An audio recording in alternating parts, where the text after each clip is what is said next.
और पिथौरागढ़ का हर वोटर, हर नागरिक, हर बच्चा जानता है कि उनका भूत क्या था, वर्तमान क्या है और भविष्य में क्या करेंगे। जो उस प्रत्याशी की छवि को एक बड़ा प्रश्न चिन्ह खड़ा कर देते हैं और अपने को गुंडा कह के महिमा मंडित कर रही थी। पीसीसी चीफ करण महरा पर जुबानी हमले बोलने के साथ ही मयूख मेहर ने हमलों की नई किट्स जारी की है, जिसमें सबसे पहले कांग्रेस के विधायक के टारगेट पर हैं कांग्रेस की मेयर उम्मीदवार अंजू लुंठी। मेहर ने लुंठी की एजुकेशनल क्वालिफिकेशन पर सवाल खड़े किए हैं, साथ ही उनके काम करने के तौर तरीकों को लेकर भी गजब का तंज कसा है। और आज जितनी भी हमारी संभ्रांत प्रत्याशी हैं उनसे कहती है कि मैं सबसे ज्यादा पढ़ी लिखी लड़की हूं और मुझे राजनीतिक बहुत अनुभव है, तो मैं उनसे पूछना चाहता हूं, कल जब आप जनता के बीच में थी, आप अपना संबोधन कर रही थी, तो आप अपना उद्बोधन, आप अपना भाषण पढ़कर क्यों दे रही थी?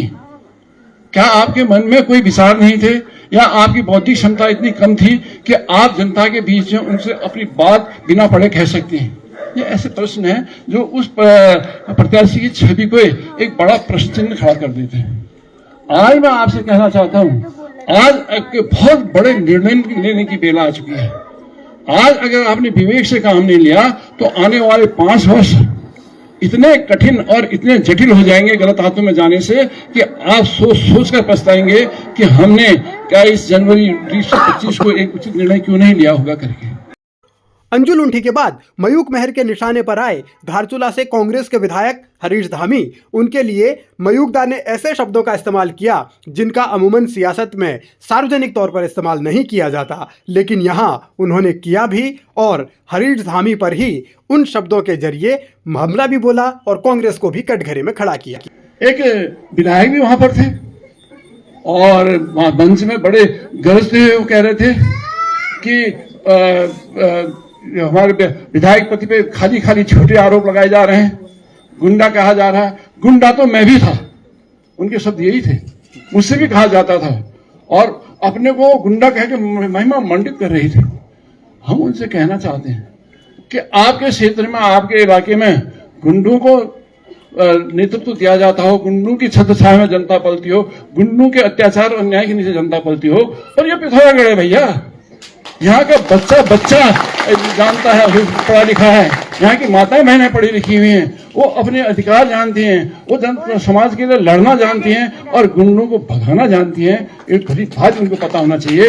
उनका ये फॉर्मूला इस पिथौरागढ़ में नहीं चलेगा।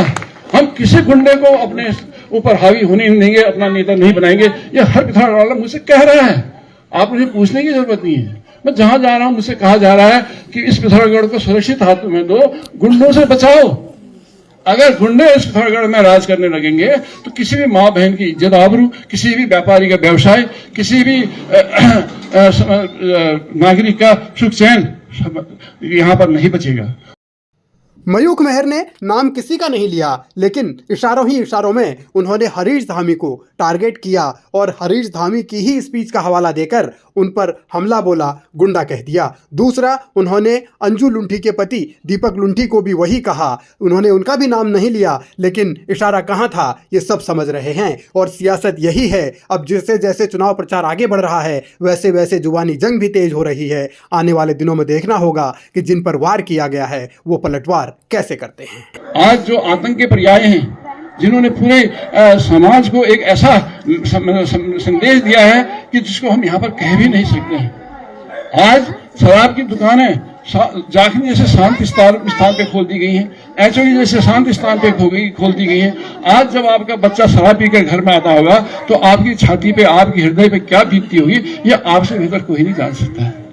आज मैं उन मजदूरों की बात करता हूँ जिनको 10 दिन काम कराकर उनकी मजदूरी मार दी जाती है। मैं उन जीप संचालकों की बात करता हूं जिनके पैसेंजरों को गाड़ी से जबरदस्ती उतार कर अपनी जीपों में ठूंस दिया जाता है।